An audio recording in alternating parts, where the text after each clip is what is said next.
Good morning everyone. AN education में आपका हार्दिक स्वागत है। मैं छोटे बाबू आपका हार्दिक स्वागत करता हूँ आज के इस सेशन में, जो कि हमारा प्राचीन भारत के इतिहास से संबंधित है। और इस सेशन में हम लोग जैन धर्म के बारे में जानकारी प्राप्त करेंगे। और यह जो चैप्टर है, इससे प्रत्येक परीक्षा में प्रश्न पूछे जाते हैं, चाहे वो एसएससी हो, रेलवे या ग्रुप डी हो, या कोई भी वनडे एग्जाम हो। यहाँ तक कि जो बीपीएससी द्वारा टीचर की परीक्षा ली जाती है, उसमें भी इससे प्रश्न पूछे जाएंगे। और हिंदू धर्म के बौद्ध धर्म और जो है जैन धर्म की शुरुआत क्यों होती है? तो हिंदू धर्म में, यानी कि वैदिक धर्म जिसको हम कहते हैं, उस धर्म में बहुत सारी खामियां आ गई थी और जन सामान्य को इससे बहुत सारी दिक्कतों का सामना करना पड़ता था। और उन्हीं दिक्कतों को दूर करने के लिए भारत में लगभग 63 नए संप्रदायों का जन्म होता है। और उन्हीं 63 संप्रदायों में बौद्ध धर्म और जैन धर्म होते। पहले जैन धर्म का उदय होता है, उसके बाद बौद्ध धर्म का उदय होता है। लेकिन ये दोनों धर्म इतने प्रचारित होते हैं कि जन सामान्य का ये दिल जीत लेते हैं। और जितने भी उसमें खामियां होती है, यानी कि हिंदू धर्म में, वैदिक जो धर्म में, उनको दूर करने के लिए ही इनका जन्म होता है।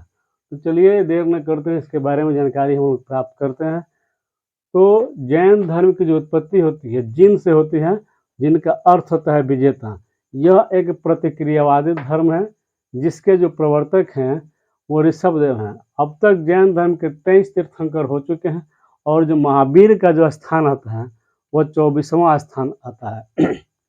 इसमें जो ऋषभदेव जो जिन्होंने जैन धर्म को चलाया था, और उनको हम लोग आदिनाथ भी कहते हैं, इनका वर्णन एवं अरिष्टनेमिका दोनों का वर्णन वैदिक काल के ऋग्वेद में मिलता है। जैन धर्म के 24 तीर्थंकरों के नाम और उनके प्रतीक चिन्ह के बारे में हम लोग अभी जानकारी प्राप्त करते हैं। तो पहले नंबर पर आते हैं ऋषभदेव, जिनका प्रतीक सांड है। दूसरे में आते हैं अजितनाथ, जिनका प्रतीक हाथी है। तीसरे में आते हैं संभवनाथ, जिनका प्रतीक घोड़ा है।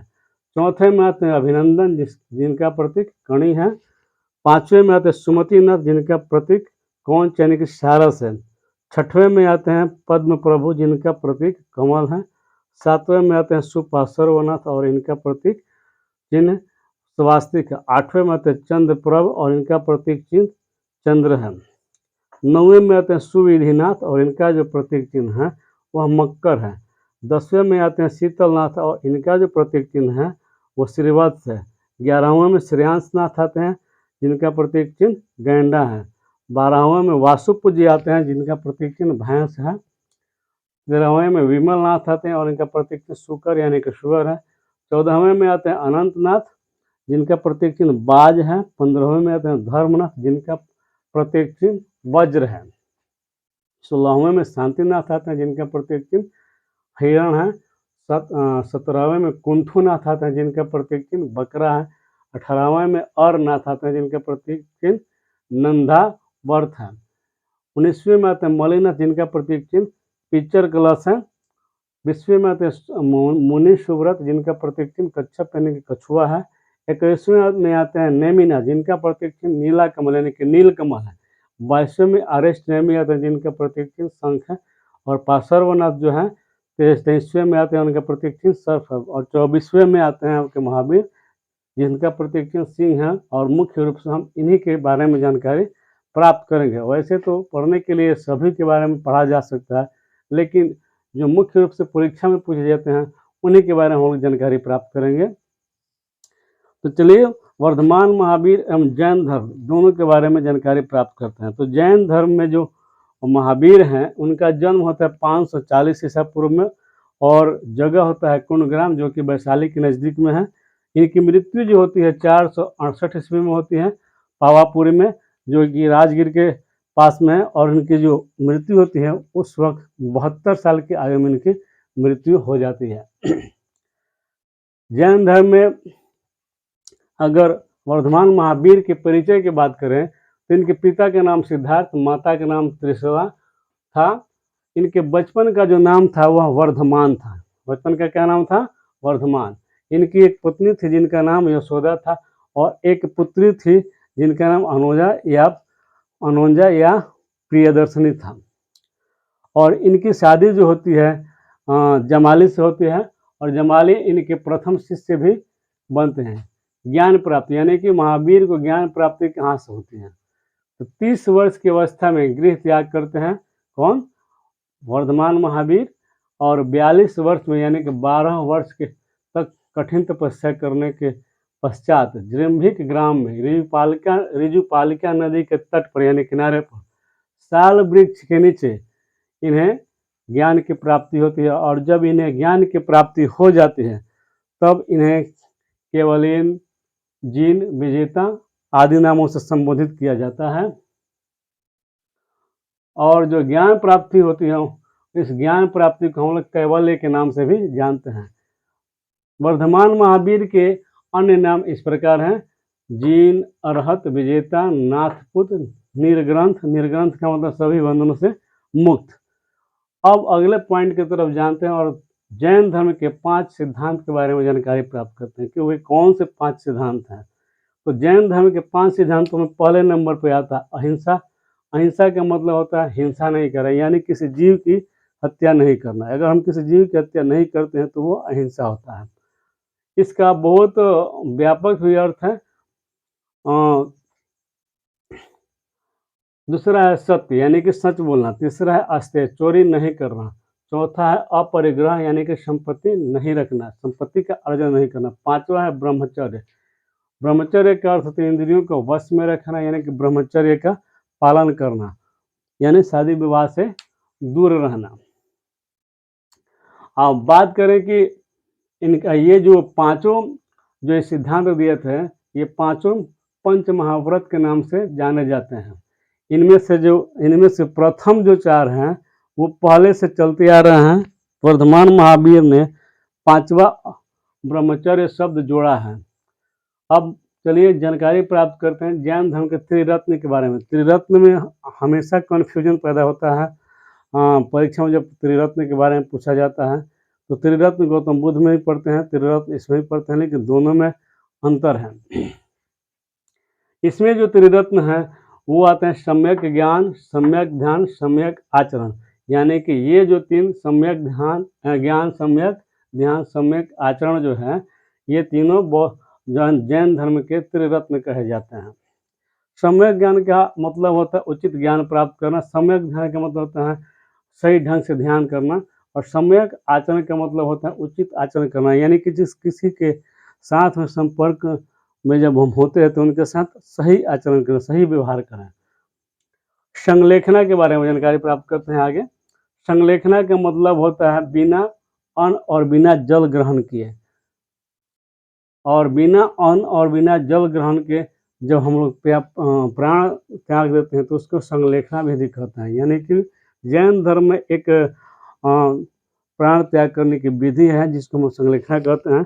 और इसी विधि से चंद्रगुप्त मौर्य ने प्राण त्यागे थे। तो संलेखना का एक शब्द में हम बात करें तो इसका मतलब बिना अन्न जल का प्राण त्याग करना, यानी कि निराहार निर्जल रह करके अपने प्राण का त्याग कर देना।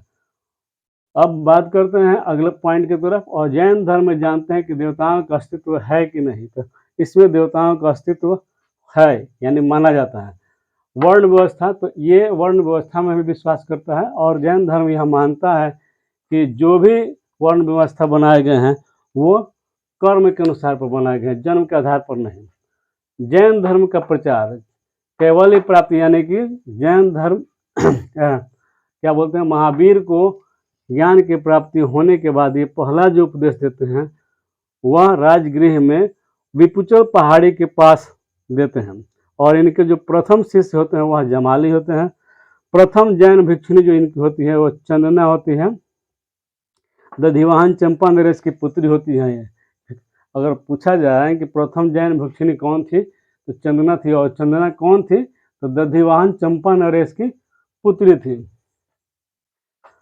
इनके प्रधान शिष्यों में बात करते हैं कि जो शिष्य थे प्रधान शिष्य उनकी संख्या 13 है। और ये गणधर कहलाते हैं, यानी कि ये क्या कहलाते हैं, गणधर। धर्म का प्रचार इन्होंने जो किया था वह प्राकृत भाषा में किया था एवं पावापुरी में जैन संघ की स्थापना की थी। इन्होंने धर्म का प्रचार प्रसार प्राकृत भाषा में किया था और उसको प्रचार करने प्रसार करने के लिए एक जैन संघ की स्थापना की गई थी। कहाँ की गई थी? तो पावापुरी में की गई थी। आनंद, सूर्यदेव, कामदेव, कुंड कोलिया आदि जो थे ये इनके प्रिय शिष्य हुआ करते थे। महावीर की मृत्यु के बाद सुधर्मन जो है जैन संघ का अध्यक्ष बनता है। महावीर के अनुयायी शासक में अगर बात करें तो लिच्छवी नरेश चेतक, चंद्रगुप्त मौर्य, अमोघ वर्ष जो कि राष्ट्रकूट के शासक थे, खारवेल जो कि कलिंग के नरेश थे, चंद्रप्रद्योत एवं दधिवाहन चंपा नरेश, ये सब के सब क्या थे? तो महावीर के शासक शिष्य थे, यानी कि अनुयायी थे। जैन ग्रंथ में परिशिष्ट प्रवण के अनुसार मगध में 12 वर्ष तक अकाल पड़ा, यानी कि परिशिष्ट प्रवण में क्षेमचंद्र लिखते हैं कि मगध में 12 वर्षों तक क्या पड़ा? अकाल पड़ा। और उस अकाल के कारण जो है इनके जो भद्रबाहु के जो शिष्य होते हैं वह अकाल के कारण श्रवण बेलगोले यानी कि कर्नाटक में चले जाते हैं और जो बाकी बच जाते हैं वो स्थूल भद्र के नेतृत्व में मगध में ही रह जाते हैं। जब 12 वर्ष का काल समाप्त हो जाता है और जब वे लौटते हैं तो इन दोनों में मतभेद होता है और यहाँ के जो निवासी हैं भद्रबाहु की बात मानने से यानी उनके नियम मानने से इनकार कर देते हैं, यानी कि बहिष्कार कर देते हैं, जिसका नतीजा होता है कि प्रथम बौद्ध संगीति जो होती है 300 ईस्वी पूर्व में, इसमें ये जैन धर्म 2 भागों में बढ़ जाता है, दिगंबर और श्वेतांबर। अब आते हैं कि बौद्ध जो संगीति होती है 2 संगीतियाँ हुई हैं। पहली जो संगीति है वो 300 ईस्वी पूर्व में होती है और इसके जो अध्यक्षता करते हैं वो स्थूलभद्र करते हैं और शासन काल जो होता है चंद्रगुप्त मौर्य का होता है। दूसरा जो बौद्ध संगीति होती है वो 512 ईस्वी पूर्व में होती है और इसकी अध्यक्षता देवादित्य धर्मनी करते हैं और ये कहाँ होती है? तो वल्लभी गुजरात में होती है। प्रथम जैन संगीति में बात करें तो श्वेतांबर एवं दिगंबर में बंटवारा होता है और जैन शिक्षा का 12 अंगों में संकलन किया जाता है, यानी कि बौद्ध जैन संगीति जो प्रथम होती है उसमें 2 घटनाएं होती हैं। पहला क्या होता है? एक तो जैन धर्म 2 भागों में बढ़ जाता है, श्वेतांबर एवं दिगंबर, और दूसरा जो है जैन शिक्षा का जो है संकलन किया जाता है 12 अंगों में। अब बात करते हैं कि श्वेतांबर और दिगंबर क्या होते हैं।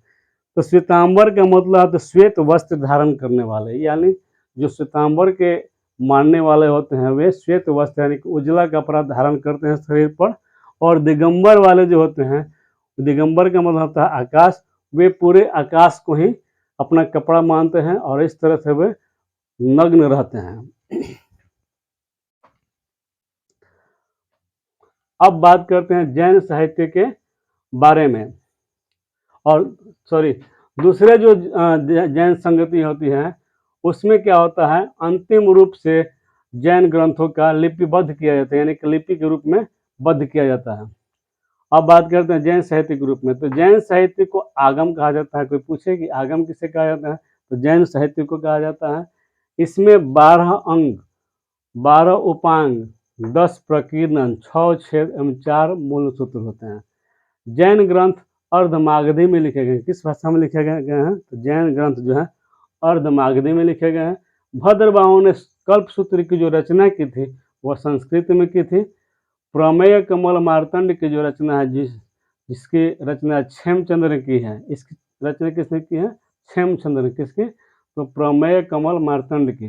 जैन भिक्षुओं का जो आचार नियम है वह आचारांग सूत्र में मिलता है।